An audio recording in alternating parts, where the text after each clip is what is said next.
Lesson 3.2, Difference of Squares. So we're going to take a look at special binomials, which we call difference of squares. You will be able to identify if it's difference of squares if A and C are perfect squares and the middle term cancels out to zero. The trinomial is called difference of squares. So we're going to take a look at some problems that are differences of squares. So first of all, some of you all may be asking me, what is a perfect square? So we're going to go ahead and identify our perfect squares that you guys probably have learned in, I believe it was 8th grade, maybe 7th grade, when you all were doing Pythagorean theorem. So some of the perfect squares would be, for example, if I take 1 and multiply it by 1, my answer is 1. So that means that 1 is a perfect square. 2 times 2 is 4. So 4 is a perfect square. 3 times 3 is 9. So 9 is a perfect square. 4 times 4 is 16. So 16 is a perfect square. 25 is a perfect square because 5 times 5 is 25, as well as 36 because 6 times 6 is 36. 7 times 7 is 49. 8 times 8 is 64. So 49 and 64 are also perfect squares. 9 times 9 is 81. And 10 times 10 is 100. So our first 10 perfect squares would be 1, 4, 3, 16, 25, 36, 49, 64, 81, and 100. So we're going to take a look at how to factor perfect square binomials. So when I do the first two problems here, I'm going to do it the long way, the way that you have been taught in starting with lesson 2, I believe, when we were factoring trinomials. So in the previous lessons, we identify our A, our B, and our C value. We said for this one, the A value would be 1. The B value, in this case, the middle term is not there, so it is 0. And the C value is a -1. So what we've learned so far was since A is 1, we're going to look at the C value and come up with our factors of -1. Our factors of -1 will be 1 times -1, and that's the only set that we have. So as before, we set up our parentheses. We put A in A. We said it was a +1 and a -1. And then those were our factors. Okay. So our factors of A squared minus 1 would be A plus 1 and A minus 1.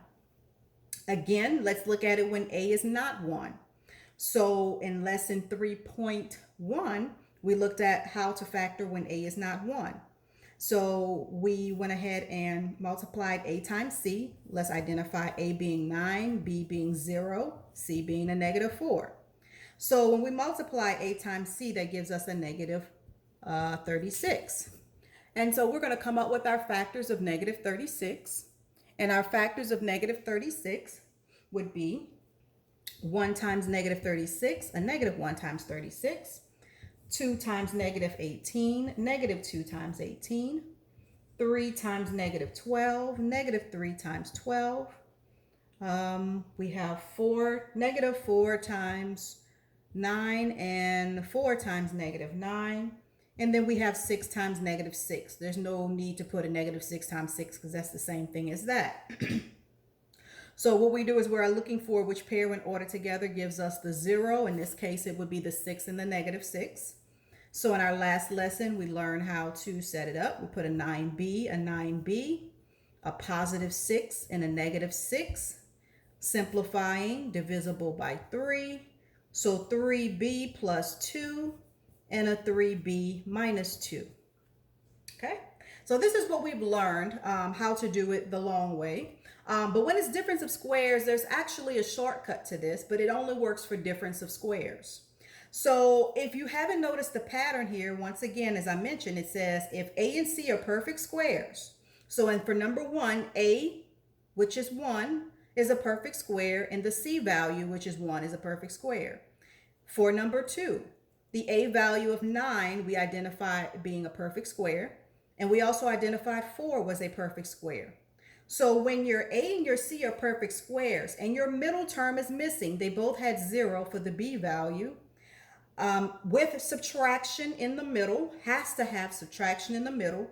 This can be identified as differences of squares. So once again, when your A and your C value are perfect squares with subtraction in the middle, you have differences of squares. So when you have difference of squares, you do not have to use this long process. You can actually take the square root of your A and your C value. So if you notice, when I take the square root of 9, it is 3. When I take the square root of 4, it is 2. So that means that they're going to have the same numbers in the factors, but one has to be positive and one has to be negative so that when I FOIL, the middle term will cancel out. So this is difference of squares. Let's take a look at some examples. For number 3, I have x squared minus 9. We can identify our A value being 1. A is a perfect square as well as C is a perfect square. I have subtraction in the middle, no middle term. So basically I can take the square root of A and C and come up with my factors. The square root of 1 is 1, so that's 1x in the front. The square root of 9 is 3. And of course, for the middle term to cancel out, one has to be positive and one has to be negative. I will check that by FOILing. X squared minus 3x plus 3x minus 9. Middle term cancels out. X squared minus 9. So once again, when you've identified that that problem is a difference of squares, all you have to do is take the square root of A and the square root of C. Those are going to be your factors, one having a positive, one being negative, and those are your factors. Let's take a look at number 4. My A value is 1. My C value is 121. The square root of 1 is 1. So these will be 1D and a 1D. The square root of 121 is 11 because 11 times 11 is 121. So that means I have to have a positive 11 and a negative 11. So those are my factors for D squared minus 121. Again, I was able to identify that this was difference of squares because my middle term was missing. A and C are perfect squares, and it does have a subtraction sign in between. Looking at number 5. My A value is 9. My C value is 144. These are perfect squares. The square root of 9 is 3. So I have a 3h and a 3h. The square root of 144 is 12. One has to be positive and the other has to be negative.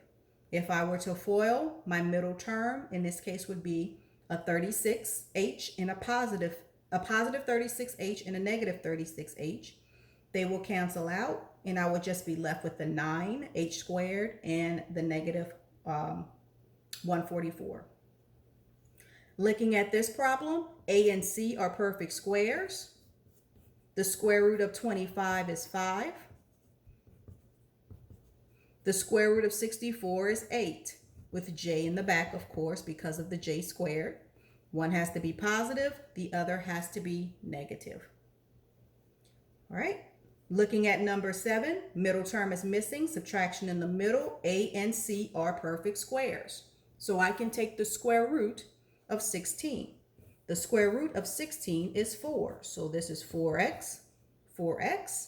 The square root of 49 is 7. 7y. One has to be positive, the other one has to be negative. For this one, this is a perfect square as well as this is a perfect square. So I'm going to take the square root of A, which is 2, and the square root of 9 is 3. One being positive, the other being negative. This one, 1 over 9 is a perfect square because 1/3 times 1/3 is 1/9. So therefore the square root of 1 over 9 is 1/3. The square root of 25 is 5. But I have a problem here. My problem is this is not subtraction. This has to be subtraction in order for it to work. I'll prove to you why it has to be subtraction. If I put positive here and positive here, I will have a middle term. If I put negative here and negative here, I will have a middle term. If I have one positive and one negative, when I multiply my C value, a positive times a negative has to be negative. So therefore, this is the reason why this has to be a negative or a subtraction sign, because when I'm multiplying my last two terms, they must be negative. And in this case, this problem is saying that my last term would be positive. So therefore, this one cannot be factored. Or we can say prime. All right. And our last one, we do have subtraction. Middle term is missing. A and C are perfect squares. So this is difference of squares. So this will be a C. Square root of 64 is 8. So that's an 8D and another 8D. One has to be positive. The other one has to be negative in order for our last terms to equal a negative 64.